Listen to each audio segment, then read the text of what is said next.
I've got a few items left, if anything catches your eye.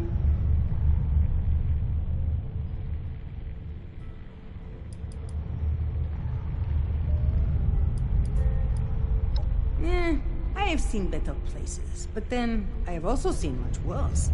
It is not wise to be picky anymore.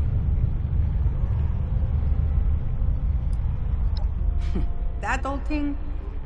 Tell me, what would you like to know? We docked in Baltimore and held up well enough there for a few months.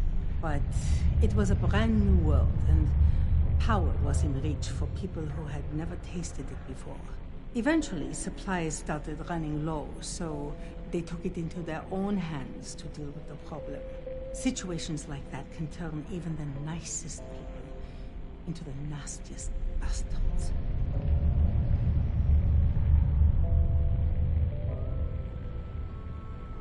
A few, yes. The good ones. We keep in touch via letters, usually moved by different caravans. They let me know if they stumble on any other abandoned loot. Then I can take my cut as a thanks for the years on the ocean. I admire their loyalty.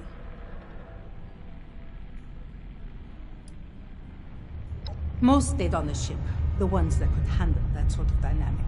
Some strong ones, but mostly weaklings. I am not trying to preach about injustice. The wasteland is hard. I get it. But these people took advantage of those who needed far more than they did. Those who couldn't defend themselves. People who were dying. Old folk. Children. Single mothers. People who didn't get a choice. It was a little too much. Even for me.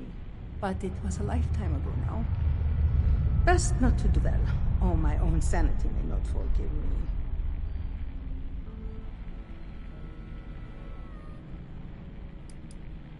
Sure.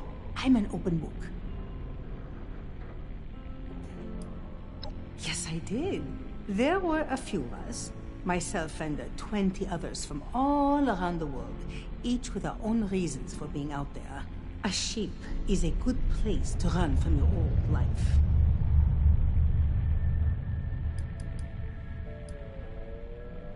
I was 22 and wanted to see the world. Who doesn't at that age?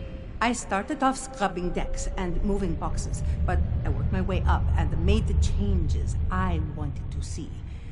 Even if it wasn't always above board. Do not look at me that way. I was the captain by the end. I could have done whatever the hell I liked.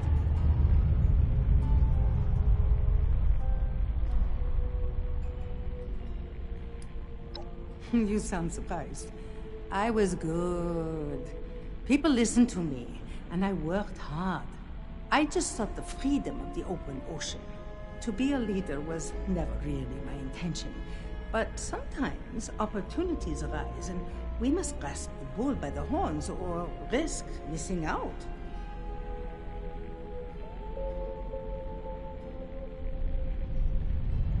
We would occasionally do an extra shipment or two. Narcotics. Addictive substances that partners would pay a lot for. Sometimes weapons, too, or even rare animals. I like to think I would not involve myself with that sort of work anymore. Marley would not like it much. But even if I did, you're not a snitch anyway, are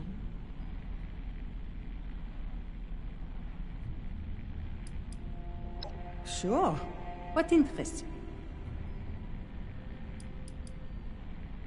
That ship was the love of my life. But the bombs... well, that isn't something anyone should have to live through. I was out there when they fell, and saw it all from on deck.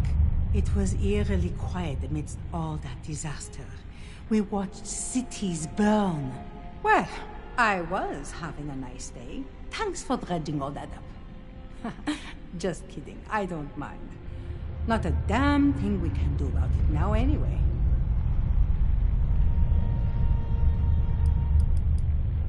Of course, friend. What's on your mind? Ah, the Dahans. What a fine group. I miss them dearly.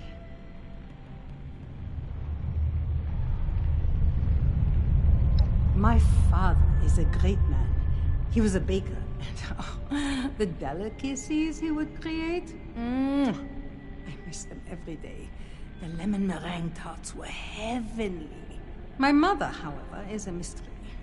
I never knew her.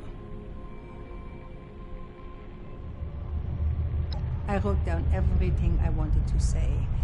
It was cathartic. But there is no way to send it halfway around the world, of course. My father, he will be so old now. But I'd like to hope my sister has found a safe space to take care of him. It was. It originally belonged to my grandfather and his father before him. Pretty yellow flowers in the window and the smell of fresh bread. It is one of the things I miss the most about home. Before I went away. Before war.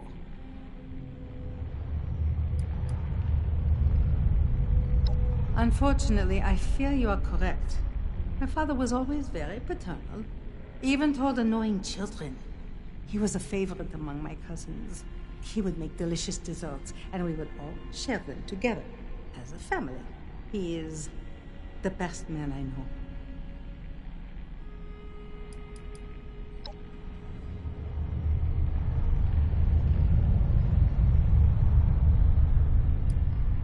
Just a sister, though we walked very different paths. When I left for the ocean, she was unemployed and chasing her passion for art. I used to write to her when we docked up after a delivery, and she would write back during the layover. But that was a long, long time ago. Before the wasteland. She had her head in the clouds. I miss her fondly.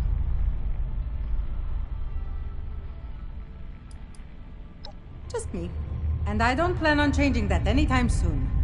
Though, perhaps these fine people count as family now.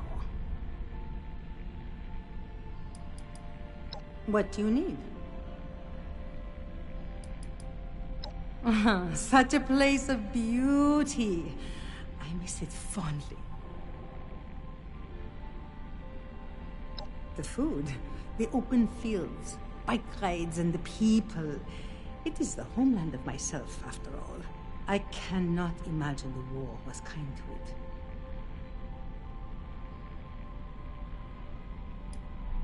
My sister and I used to chase boats down canals and wander through forests and build camps together in the woods.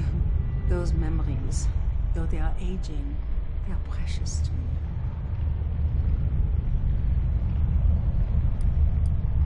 Yes? I have grown rather fond of this place, and these people too. So yes, for now, they are stuck with me.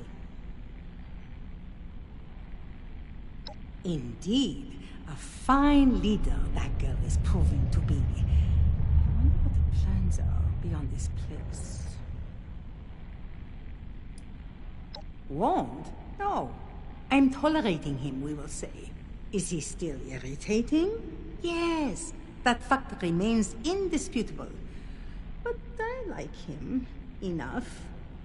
He has gusto. The more I admire him, the more handsome he gets. He still looks lonely, but I believe he is finding a home here. It seems fate has been kind to him in his older age, and I'm not just talking about his looks.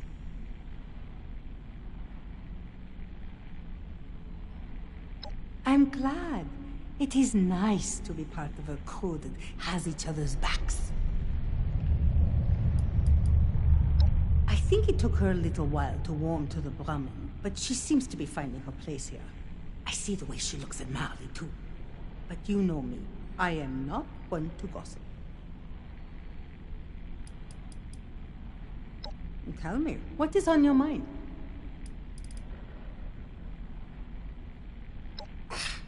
You work too hard. Let us talk more later.